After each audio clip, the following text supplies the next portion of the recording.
Welcome back, ladies and gentlemen, to part 10 of Let's Play Divinity Dragon Commander. In the last part, we did loads of fun stuff, like pick a wife, people to complain at us for our choice in wife, and all that fun stuff. Yeah, anyway, so we're gonna mass a force here to try and take out this dickhead. Oh wait, what's his name? Farron. I knew the names weren't that annoying, but when I looked at this fucking capital, I was like, no, don't know that. That would be a fucking amazing place to take, and so would you actually. Oh yeah, what does an Emporium do? There's no Emporiums there.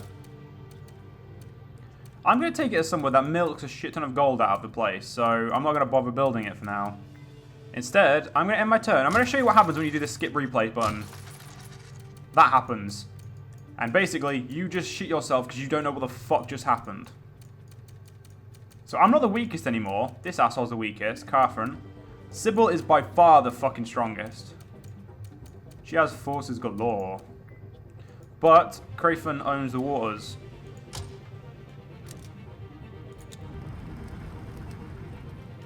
Getting rid of that bitch is going to be the thing. Yeah, see, look at that. He's got ironclads everywhere. Juggernauts easily trump ironclads. They make ironclads their bitch. He has a Juggernaut there, I think, actually. Lady Johanna, boycott banquet. Dwarves outraged. Yep, the dwarves are at 25, but I can get that. In a couple of turns, we'll get that much more. Total casualties of war, 17,526. Emperor, it is too early to rest on your laurels. Caught in the act, Emperor blatantly copies enemy Juggernaut design. Population wonders, where's all the money coming from? I received Purifying Flames, which is basically breathe on shit and it heals. Wait. The demon I have bound, but sometimes I wonder who the true captive is. It takes my utter concentration not to be trapped by his tempting promises. Oh yeah, I completely forgot about him. Where is this architect now, the bastard that killed my mother? Ask me about Corvus, my friend, and I will tell you all about the architect. How come you know so much about all these events when you yourself were in the dark until so very recently? Why, Corvus told me, of course. He'll tell you everything if you ask, for he relishes in the opportunity to unfold his plans. See you react when he tells you how he set in motion the ruin of the empire you gave your life for. How, in your case, he helped kill your mother.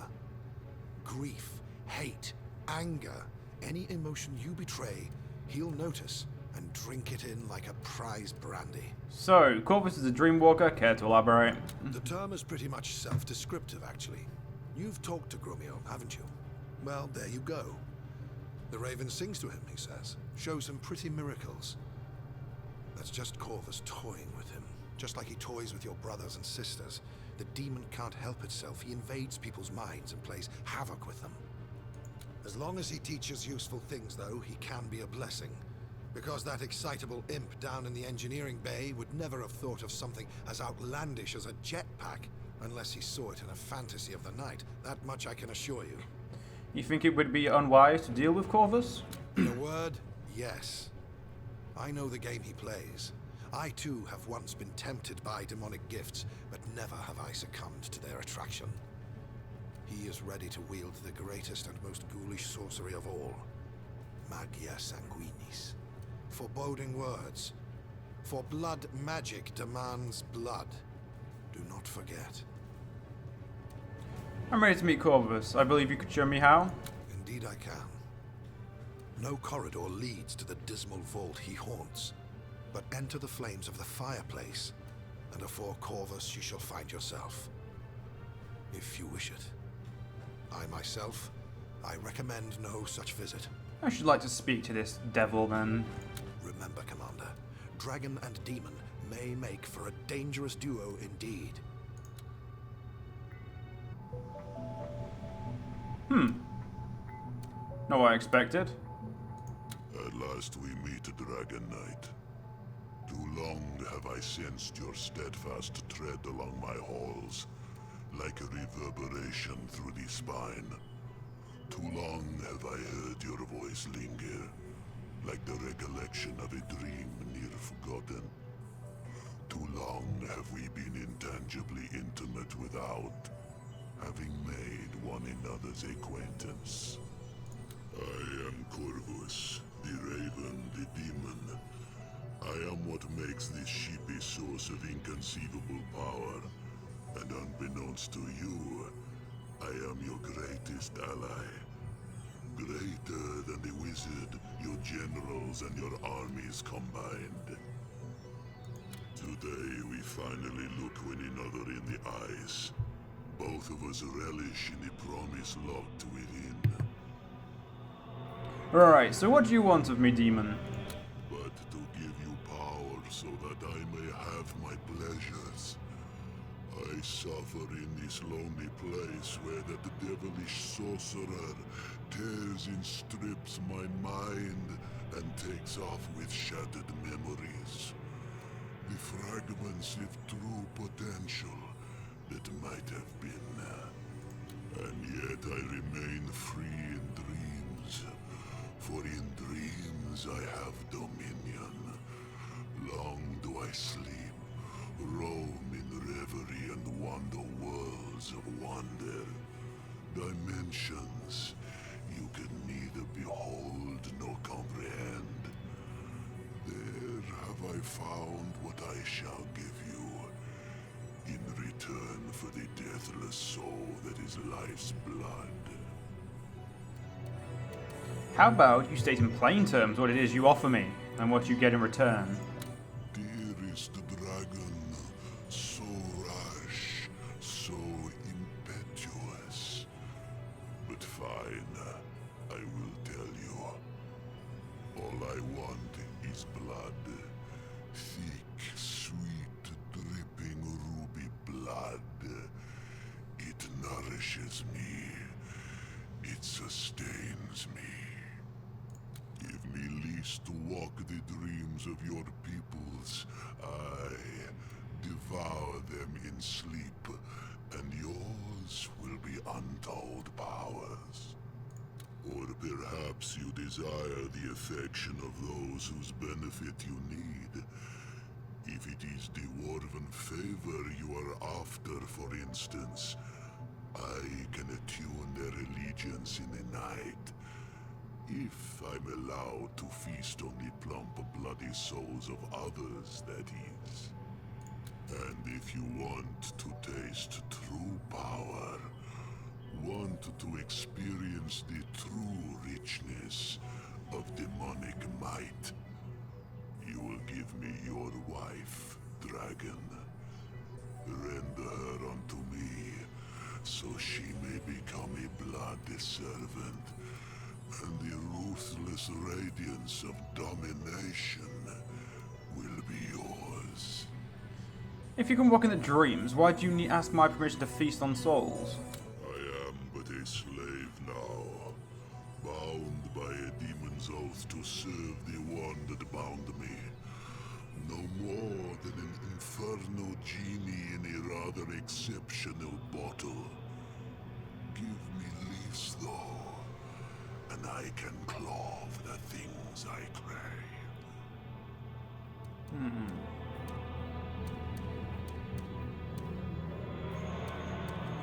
You say you're my ally, but you aid the ones I fight, my very siblings. Indeed I do. For all I desire is war.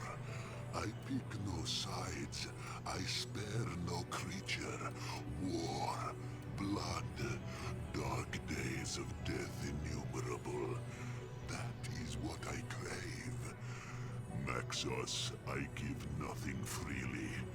That accursed wizard I make work for his revelations.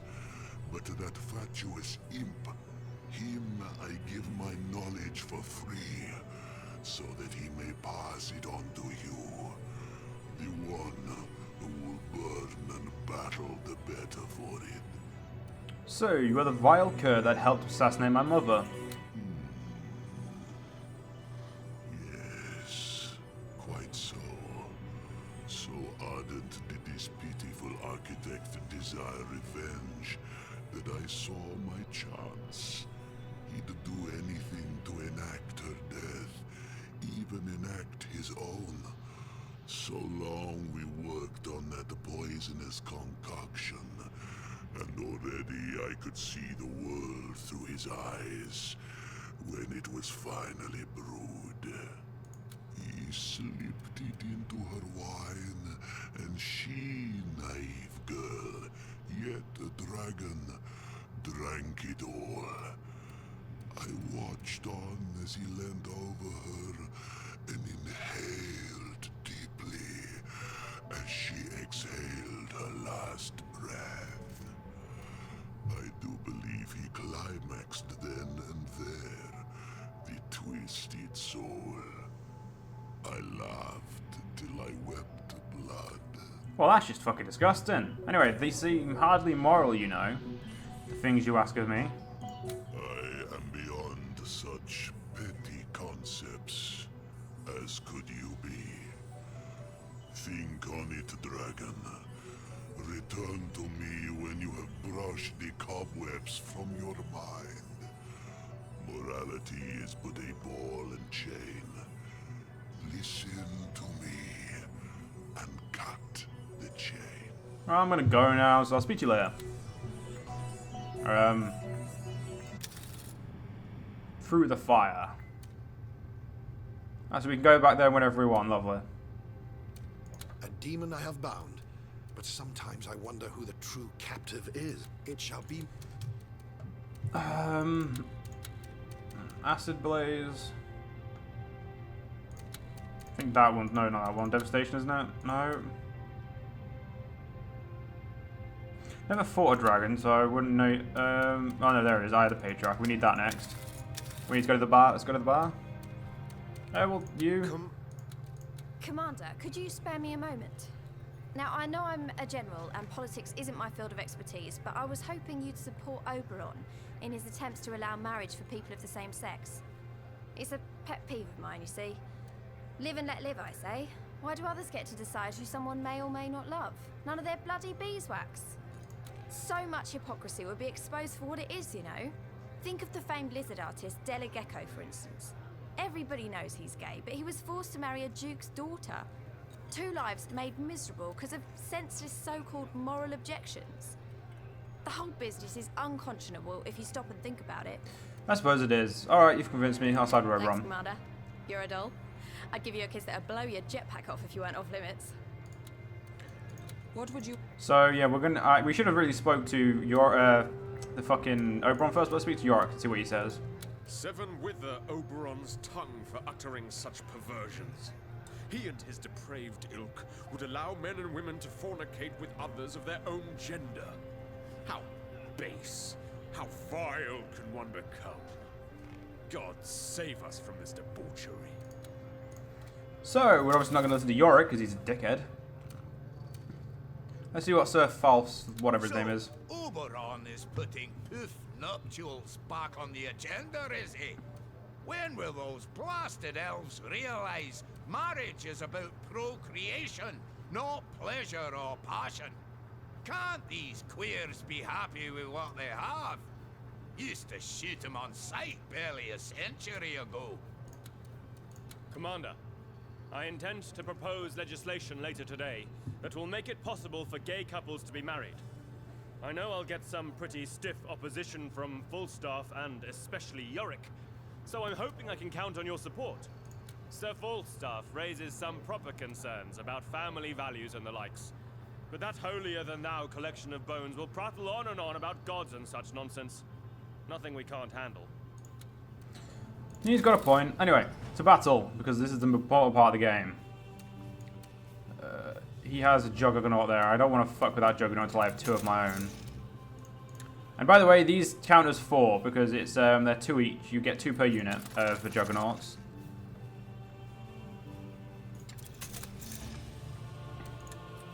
I just realised all my money's going to have to go on that stuff today. Because, now, you know what, I'm going to... Oh no, Emporium... I'm pretty sure that just gives me gold, or helps me get gold.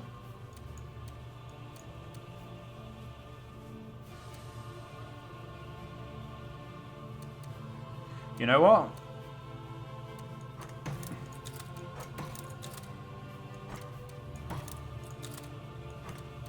I'm fucking doing it. We're going to go full out against this cunt.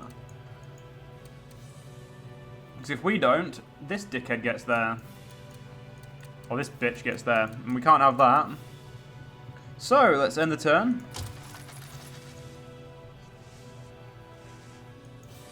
You know, I'm going to skip the replay because, like, honestly, I don't need to do stuff. And you just added a ship to your agenda. That's it. You could have added 7 of you. Fucking... Your defenses there are fucking formidable. But you're rather stupid about how you use them. Right then.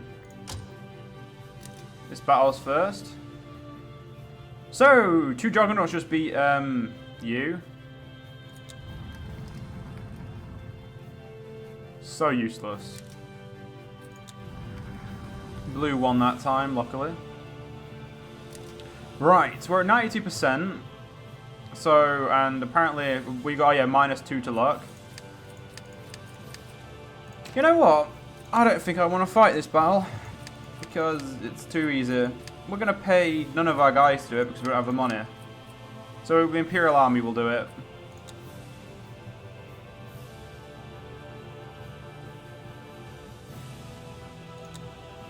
I do apologise for not doing it, ladies and gentlemen, but it was too easy.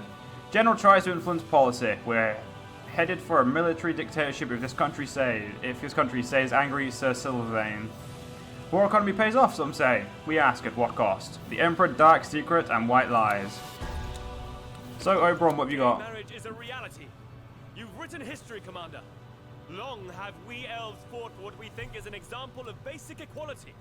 But never has a monarch given us his public support. Bravo! So, you're backing the fairies, are you? Both the elves and the other kind. Thin end of the wedge, if you ask me, Commander. They'll be marrying goats next. I forgot he actually mentioned that the fairies were the elves. I was going to say yes, the elves, but no, he kind of... he got to that one before I could get there. Thanks again for passing that new marriage law, Commander. There are these 2 lizard girls I know, and they tied the knot the moment the news broke. What a feast we had! I don't remember any of it.